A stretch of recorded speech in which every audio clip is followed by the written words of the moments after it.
paz do Senhor Jesus, meus amados irmãos, estamos aqui uma vez mais para mais uma exposição do livro de Atos dos Apóstolos. Dessa feita, a penúltima exposição, estaremos compreendendo aqui o capítulo 27 de Atos até o capítulo 28, versículo 10, onde narraremos eventos relacionados à viagem de Paulo com destino a Roma. Já falamos sobre os 5 julgamentos de Paulo, desde o capítulo 21 até o capítulo 26, Paulo sendo ali interrogado, Paulo sendo ali investigado, Paulo sendo ali acusado, mas em todas o Senhor deu livramento, porque Paulo verdadeiramente era inocente das acusações que o fazia. Paulo assim esteve diante de Félix, diante de Festo, diante de Agripa, e então Paulo ele apela para Roma, mas também direcionado pelo Senhor Jesus, que disse que ele verdadeiramente testemunharia do Senhor Jesus Cristo, assim como ele testemunhou em Jerusalém, ele também testemunharia em Roma. E Paulo, na verdade, ele tinha esse plano, esse projeto, esse propósito de visitar a igreja em Roma. Quando ele escreve, por exemplo, a carta aos Romanos, ele dá vários motivos. Por exemplo, a viagem a Roma era alvo das orações de Paulo, como a gente vê lá em Romanos capítulo 1, versículo 10. Paulo também propôs várias vezes visitar os crentes de Roma, está lá em Romanos 1, 13. Paulo também expressou claramente que todas as investidas de Satanás foi para impedir de visitar a igreja em Roma. Romanos 1,13 também. Paulo também afirmou, ao escrever a carta aos Romanos, que estava pronto a anunciar o evangelho em Roma. Romanos 1,15. Paulo também afirmou ter sido impedido de visitar Roma, onde Cristo ainda não tinha sido anunciado em muitos lugares, como está lá em Romanos 15, do 20 ao 22. Também Paulo, quando já havia pregado nos recantos do império e não havia mais regiões para percorrer, ele aproveitaria e passaria por Roma e depois visitaria a Espanha. Está lá em Romanos capítulo 15, versículos 23 e 24. Paulo também afirma que estava despartida para Jerusalém a fim de levar uma oferta aos santos. E então, depois disso, ele seguiria para a Espanha, passando por Roma. Tá? E ele pede oração à igreja em Roma para orar, para que ele pudesse lograr êxito e também chegar em Roma. Está lá em Atos capítulo 23, versículo 11. Enfim, era o propósito de Paulo de visitar essa que era a cidade mais importante do mundo naquela época. Era a capital do Império Romano, o maior império dominador do mundo. Era uma cidade bela, era uma cidade atraente, mas ao mesmo tempo também era uma cidade cheia de iniquidade, ao ponto de, eu até marquei aqui, ao ponto de alguns historiadores chamar Roma de a escória do pecado, chamar Roma do esgoto do mundo, porque ali era um rio de iniquidade, de pecado, aquela cidade. Mas esse foi o propósito também de Deus, conduzir o teu servo, o apóstolo Paulo, até aquela cidade, para ali ele realizar uma grande obra para o Senhor Jesus. Nós vamos considerar aqui, queridos, alguns pontos. Por exemplo, a viagem de Cesareia até Creta, que compreende o capítulo 27, dos versículos 1 ao 12. A gente vê claramente ali os preparativos para essa viagem. A vida, irmãos, muitas vezes é comparada com uma viagem. E aqui a gente pode ter essa analogia também. Mesmo quando estamos fazendo a vontade de Deus, muitas vezes nós encontramos adversidades. Tá? Podem ver aqui que tem um texto que me chama muita atenção, um versículo, quando ele diz no versículo 4 que os ventos eram contrários.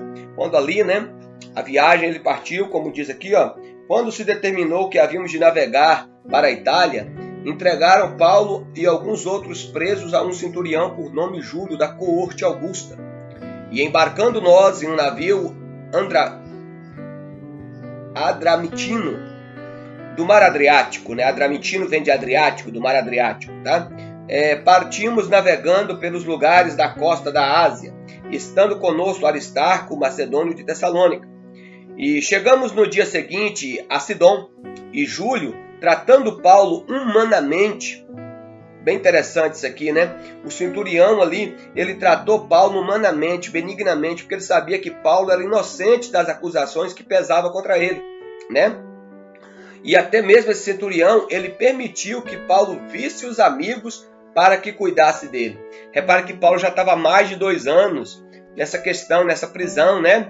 Impedido das suas atividades, porque esses 5 julgamentos dele que nós citamos nos capítulos anteriores duraram mais de 2 anos. E Paulo precisava de cuidados, até mesmo físicos, e até mesmo cuidados emocionais, psicológicos, né? E não existe terapia melhor do que revermos pessoas que a gente gosta, pessoas que a gente ama no amor de Cristo Jesus. Então, aquele centurião, ele permitiu que Paulo ali, né, ali nas regiões ali de Sidom, né, visse ali alguns amigos, alguns companheiros de batalha, alguns companheiros de ministério. Tá, irmãos? Lucas, irmãos, ele registra a viagem de Paulo a Roma como testemunha ocular. Ele faz parte da caravana que saiu de Cesareia com destino a Roma. Por exemplo, vocês vão ver que nos capítulos 27 até o 28, Lucas vai usar a primeira pessoa, ou seja, ele está se incluindo nos relatos, né? Os 2 últimos capítulos de Atos são, portanto, uma espécie de diário a bordo. É Lucas narrando ali os eventos que aconteceram nesta viagem, né? A viagem de Cesareia até Malta deu-se em 2 estágios e em 2 navios diferentes, tá? Como a gente vai constatar aqui no decorrer do texto. Então, primeiro fala que eles embarcaram no navio Andramitino, né, do Mar Adriático, e depois eles trocaram, como vocês podem ver aqui, ó, no versículo 5, tendo atravessado o mar ou da Cilícia da Panfilha, chegamos a Mir e a Lícia, e achando ali um centurião, um navio de Alexandria, que navegava para a Itália, fez-nos embarcar nele. Então, por isso que foi em 2 navios, né? Um andradino e o outro aqui, um navio alexandrino, que estava ali, né, no porto ali, né, da região da Lícia, e ali eles embarcaram, então, para a Itália. Tá, irmãos? Só para vocês terem uma ideia, esse navio era um navio cargueiro que transportava grãos, principalmente trigo, porque Roma dependia muito da distribuição do trigo do Egito, que era o maior produtor de grãos naquela época. Kistemaker, ele registra, por exemplo, que no 1º século Roma dependia do Egito para o seu suprimento de grãos. Como consequência, o governo romano desenvolveu uma marinha mercante que transportava grande quantidade de grãos do porto egípcio de Alexandria para Puteoli, no sul da Itália. Então, queridos, nós vamos narrar aqui, né, alguns eventos dessa viagem, mas a gente sempre convergendo de que a vida é uma viagem e que essa viagem nem sempre, né, é um mar de rosas, nem sempre tem aquela brisa mansa e suave, nem sempre tem isso, mas muitas vezes essa viagem ela é marcada por intempéries, é marcada por ventos contrários, é marcada por tempestades. Então, as tempestades da vida, precisamos estar atentos às placas de sinalização, né? A segurança de uma viagem depende da obediência à sinalização disposta no caminho. Desobedecer é entrar em rota de colisão e enveredar-se por caminhos de morte. Nós vamos considerar 3 coisas aqui. A primeira delas, a advertência de Paulo. Olha o que Paulo advertiu no versículo 10 do capítulo 27. Dizendo-lhes, varões, vejo que a navegação há de ser incômoda e com muito dano não só para o navio e a carga, como também para nossas vidas. Então Paulo foi bem claro. Paulo, irmãos, ele era, né, além de ser um grande evangelista, missionário, plantador de igrejas, pregador, Paulo também entendia de viagens marítimas, porque Paulo fez inúmeras viagens ali pelo Mar Adriático, pelo Mar Mediterrâneo, né? Então Paulo, ele era um conhecedor. Então Paulo, ele sabia ali a questão dos ventos, a questão do tempo, a questão climatológica, ele sabia. Só que por outro lado, a gente vê o descrédito, né? Olha o versículo 11.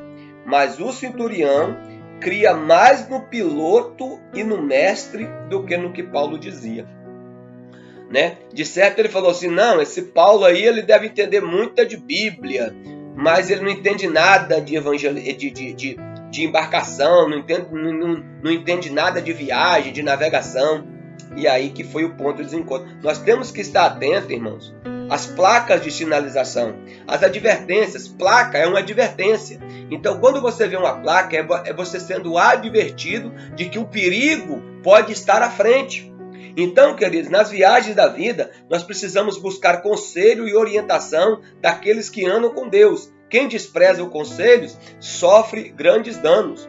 Salomão diz que na multidão dos conselhos se há também multidão de sabedoria.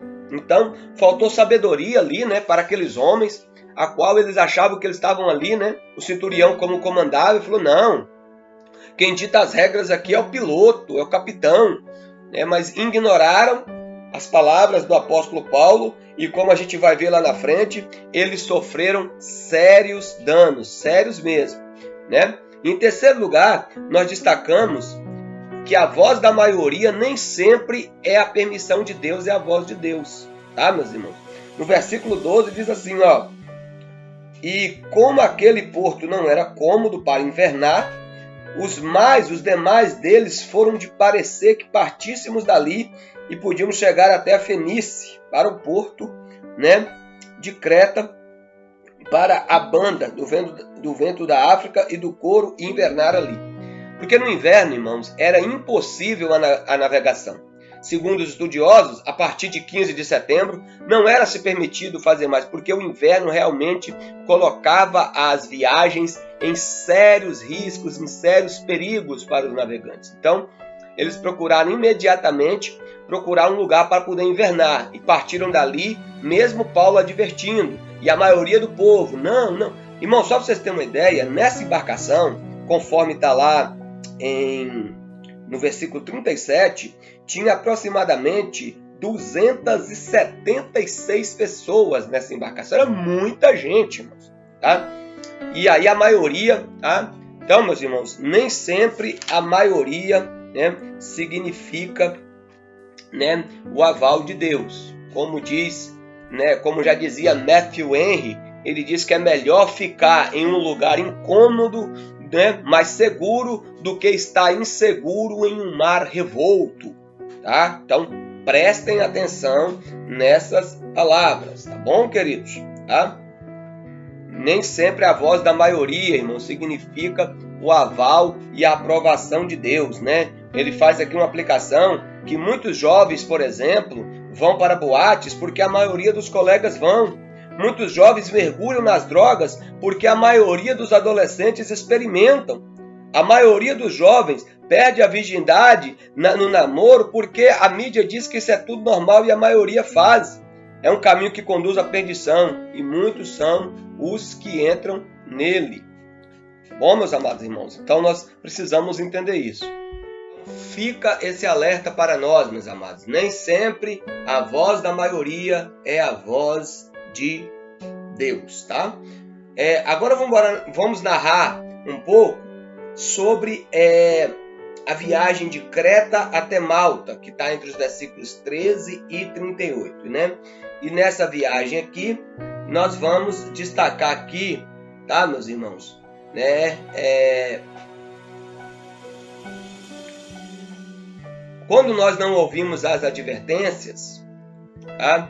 Nós vamos considerar algumas coisas aqui.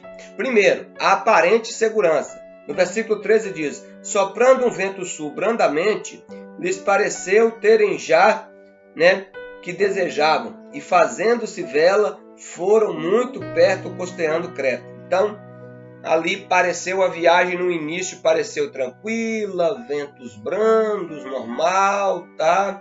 Só que de repentemente vem o perigo. Olha o que diz o versículo 14. Mas não muito depois, deu nela um pé de vento chamado Euroaquilhão, que é um redemoinho, um tornado, uma espécie de tufão, tá? Que ali foi terrível, tá? Então, fala ali, queridos, claramente, né, que foi tão forte esse interpério, foi tão forte esse cataclisma, tá? Que, né, eles ficaram impotentes diante daquela situação. Olha o que diz o versículo 15. E sendo o navio arrebatado e não podendo navegar contra o vento, demos a mão a tudo e nos deixamos ir à toa, ou seja, ficou à deriva. Eles ficaram impotentes diante da situação. Tem momentos que muitas vezes, por não ouvirmos as advertências, as exortações, nós acabamos ficando impotentes diante das crises e das tempestades da vida. A crise se torna maior do que as nossas forças. E isso prevalece até mesmo contra a nossa vontade e o nosso controle. Talvez você possa estar vivendo essa situação. Você já pode ter perdido o controle da sua vida, do seu casamento, das suas finanças, da sua família. Você é como aquele navio em alto mar, jogado de um lado e do outro pelo vendaval, ficando à deriva. Mas eu quero te dizer que ainda que as coisas fugiu ao seu controle, as coisas não fugiu do controle de Deus. Como se não bastasse a impotência deles controlarem o navio, veio também os prejuízos. Olha o que diz o versículo de número 18 e 19. Andando nós agitados por uma veemente tempestade, no dia seguinte aliviaram o navio. Ou seja, jogaram as cargas fora, né? E ao terceiro dia, nós mesmos, com as próprias mãos, lançamos ao mar a armação do navio. Ou seja, queridos, houve muitos prejuízos, né? Aquele barco, aquele navio, ele estava carregado de grãos, era uma carga valiosíssima.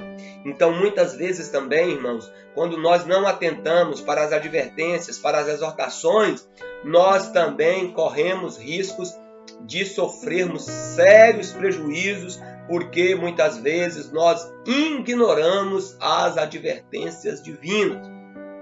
E aprendemos com isso aí. E aqui, em quinto lugar, nós destacamos a desesperança. Aqui foi o ponto, né, crucial. Olha o que diz o versículo 20. Versículo 20. E não aparecendo, havia já muitos dias, nem sol e nem estrelas, e caindo sobre nós não pequena tempestade, fugiu toda a esperança de nos salvarmos. Meu Deus! O mais terrível, irmãos, é quando foge toda a esperança de encontrarmos uma solução, de sermos salvos daquela situação. E olha que eles fizeram muito. Por exemplo, nós vemos aqui, primeiro, a intervenção da tripulação para tentar se salvar. Confira comigo. No versículo 16, eles recolhem o bar a bordo para salvar as vidas. Segundo, eles cingiram o navio passando cabos para manter as tábuas unidas e amarradas na proa.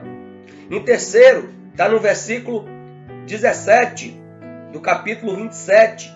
Eles arriaram os aparelhos, ou seja, a âncora flutuante, para agir como freio à medida que eram sendo empurrados para frente. Quarto, eles jogaram toda a carga do navio fora, versículo 18. E quinto, eles lançaram fora o máximo possível dos equipamentos do navio. Olha só. Então eles tomaram toda essa providência, mas não foi possível. Agora vem a intervenção de Paulo. Isso aqui que é interessante. Olha o que diz aqui, A primeira intervenção de Paulo foi para que eles tivessem bom ânimo. Olha o que diz no capítulo 27, versículo 21 a seguir. Havendo já muito que se não comia, então Paulo, pondo-se em pé no meio deles, disse: Fora na verdade razoável, ó varões, ter me ouvido a mim e não partir de Creta, e assim evitariam este incômodo e toda essa perdição.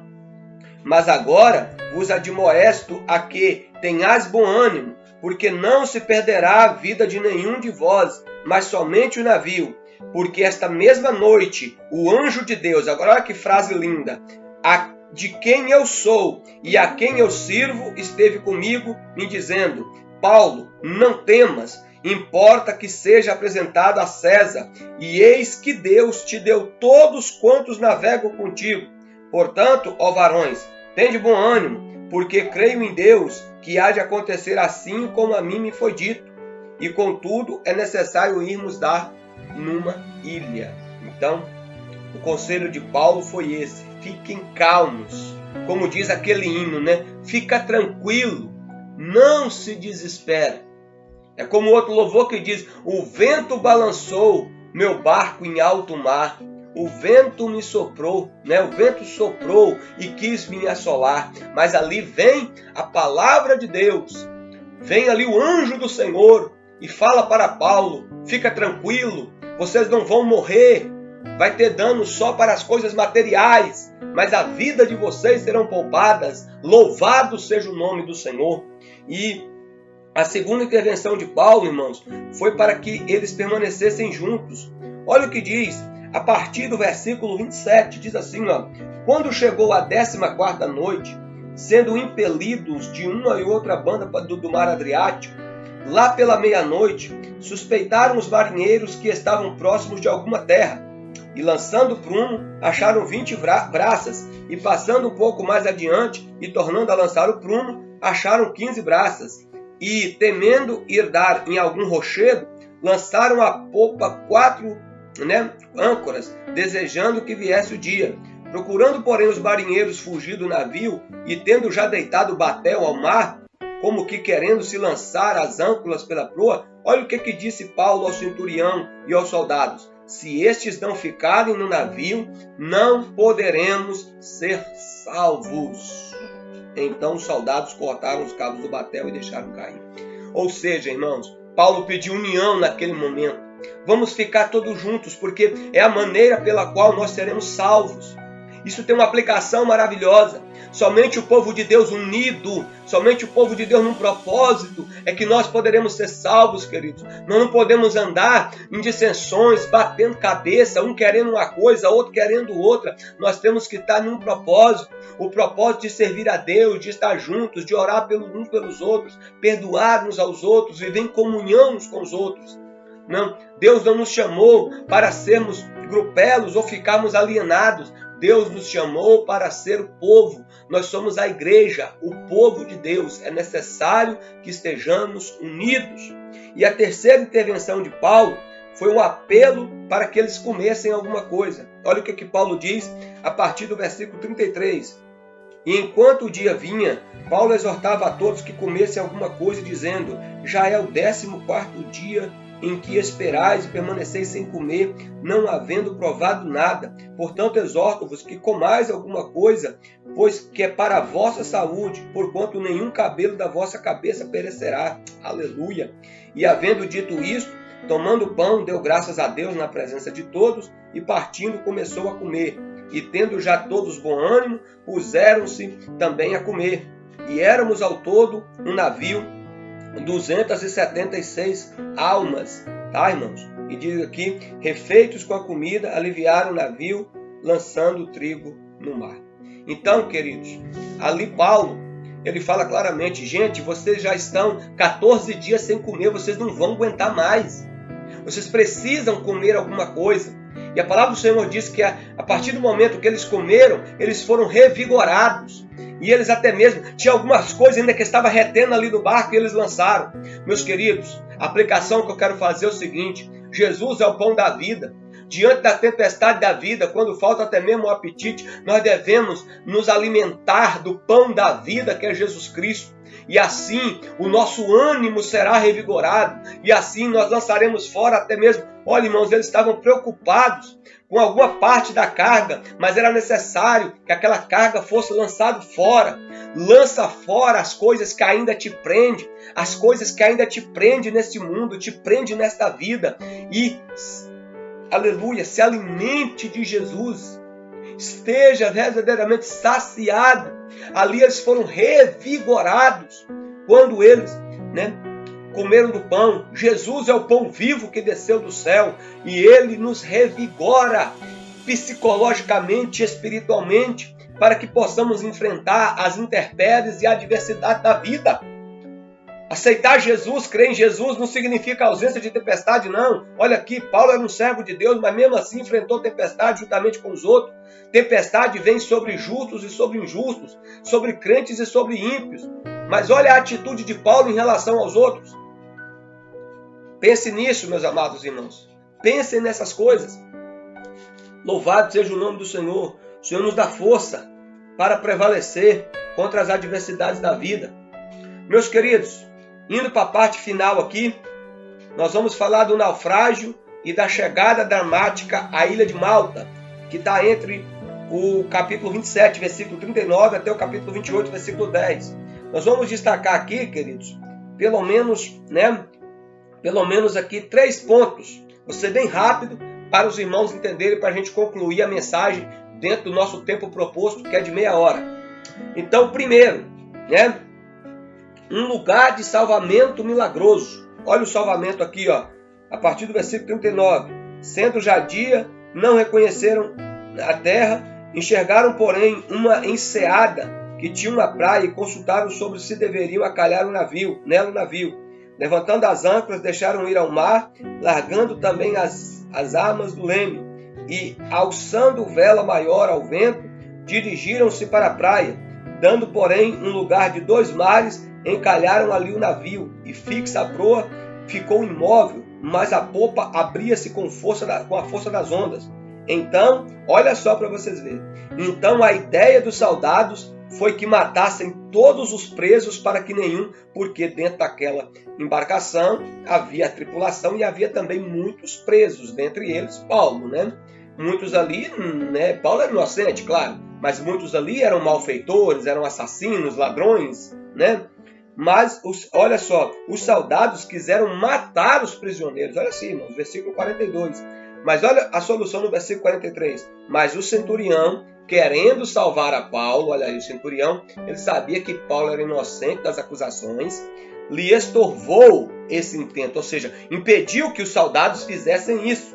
E mandou que pudessem nadar, que os que pudessem nadar se lançassem primeiro ao mar e se salvassem terra. E a Bíblia diz aqui que os demais, uns foram nadando, outros nas tábuas e outros em outras coisas do navio. Enfim, aconteceu que todos chegaram à terra firme, sãos e salvos. Tá, irmãos? Então, veja ali o livramento que o Senhor deu, o salvamento que o Senhor deu. Os soldados queriam matar, mas ali o centurião impediu, e mais uma vez a vida de Paulo foi poupada, tanto a dele como também as dos demais presos.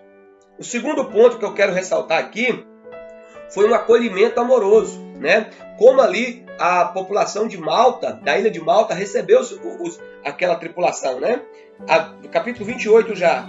Havendo escapado então, souberam que a ilha se chamava Malta.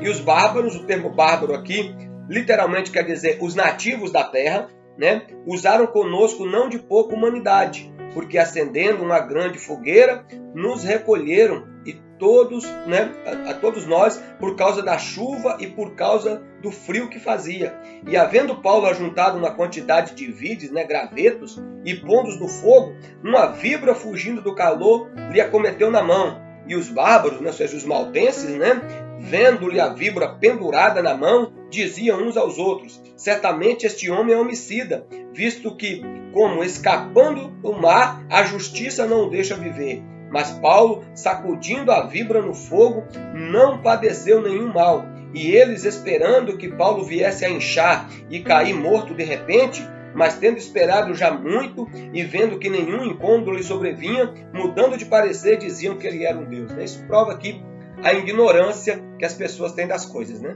Primeiro, quando Paulo foi mordido pela víbora, eles falaram: olha aí, tá vendo? Ele é um homicida, ele é pecador, porque mesmo ele saindo do mar, conseguindo sair do mar, a justiça não deixa ele viver. Mas aí depois que eles viram que Paulo não inchou, não caiu, não morreu, aí já começou a idolatrar Paulo, achando que era um Deus. Isso mostra a ignorância espiritual daqueles que não conhecem o Evangelho. E para a gente fechar, queridos, nós temos aí um propósito grandioso, para a gente fechar aqui, nosso estudo. Qual foi o propósito? Olha aí, a partir do versículo 7, diz que ali próximo daquele mesmo lugar, havia umas herdades pertencentes ao principal da ilha, e se chamava Públio, o qual nos recebeu e nos hospedou benignamente por 3 dias. Aconteceu estar de cama enfermo o pai de Públio, E Paulo foi ver, e havendo orado, porque ele estava sofrendo ali de disenteria, e Paulo orou e pôs sobre ele as mãos e o curou. Feito isto, vieram também ter com ele os demais que na ilha estavam enfermos, e também eles foram curados, os quais nos distinguiram também com muitas honras e, havendo de navegar, nos proveram as coisas necessárias. Está vendo? Mais uma vez ali, o poder de Deus vem sobre Paulo. Paulo é usado para curar ali o pai de Públio, de disenteria, e também outras pessoas da ilha que vieram, e também, claro, receberam a pregação do Evangelho, e também ali a cura, né? A cura para a alma e a cura para o corpo. E ali a Bíblia diz que Paulo mais uma vez foi honrado. Ele foi honrado e os habitantes de Malta ali, né, foram evangelizados. Está vendo que circunstâncias que muitas vezes que Deus nos leva aos lugares para pregar o Evangelho, não importa a circunstância. O que importa é que onde nós estivermos, independentemente das circunstâncias adversas, nós devemos anunciar e proclamar o nome do Senhor Jesus Cristo e Ele nos honrará. Como está aqui no versículo de número 10, eles até proveram as coisas necessárias para a viagem, o destino final da viagem até Roma. Na semana que vem, nós falaremos, né, da chegada de Paulo a Roma e o ministério de Paulo em Roma, fechando assim as nossas exposições no livro de Atos. Nós vamos ficando por aqui. Que o amor do Pai, a graça do Filho e a comunhão do Espírito esteja com você e com toda a sua casa, em nome do Senhor Jesus Cristo. Não esqueça de compartilhar esse vídeo para que outras vidas também possam ser alcançadas e edificadas pela palavra de Deus. Fique em paz, Deus abençoe, em nome de Jesus.